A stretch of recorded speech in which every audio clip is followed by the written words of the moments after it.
বিকাশ দা বলো। গলা শুনে তো মনে হচ্ছে এখন ঘুম থেকে ওঠোনি। আরে কালকে রাত 3টের সময় ঘুমিয়েছি। এত রাত জাগো কেন বলো তো? তা আবার একা একা।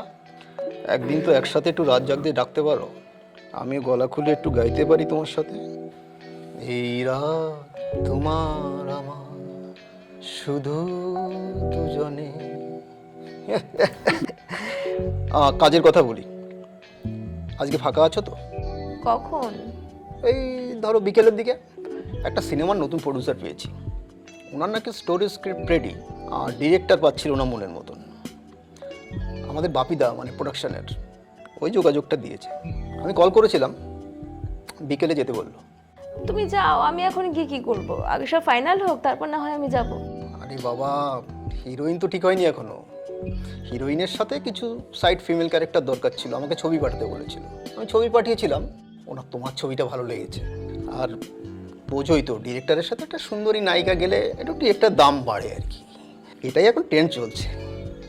তাছাড়া যে দেবতা যে ফুলে সন্তুষ্ট হয় আর কি।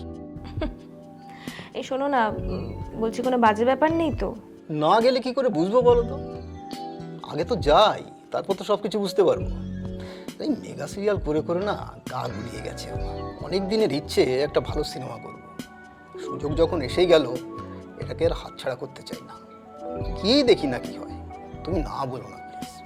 আচ্ছা বেশ বেশ, তুমি একটা কাজ করো, তুমি আমাকে লোকেশনটা আর মিটিং টাইমটা আমাকে এসএমএস করে দাও, আমি পৌঁছে যাব। কেমন?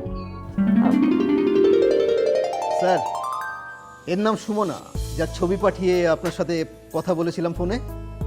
अच्छा अच्छा, बहुत खूब बहुत खूब। अरे डायरेक्टर साहब, खड़ा क्यों, आप भी बैठिए। স্যার বাবা, আমার কফিটা বাইরে পাঠাতে বলুন না। আপনারা কথা বলুন, আমি বাইরে আছি। বসুন, কথা বলুন। স্যার কথা বলুন, আমি বাইরে আছি। ठीक है, तुम जाओ। अरे बैठो बैठो।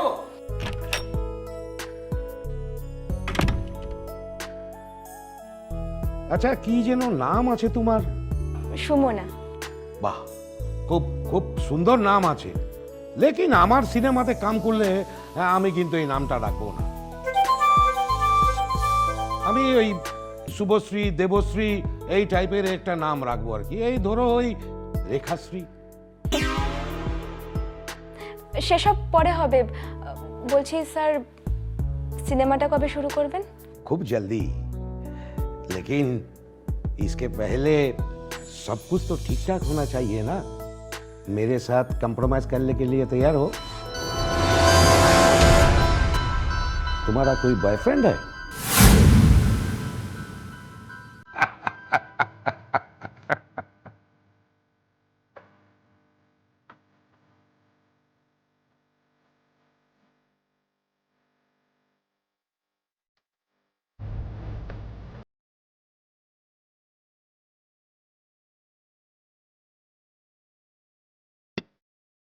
ভিডিওটির সম্পূর্ণ অংশ দেখতে স্ক্রিনে দেওয়া থাম্বনেলে ক্লিক করুন।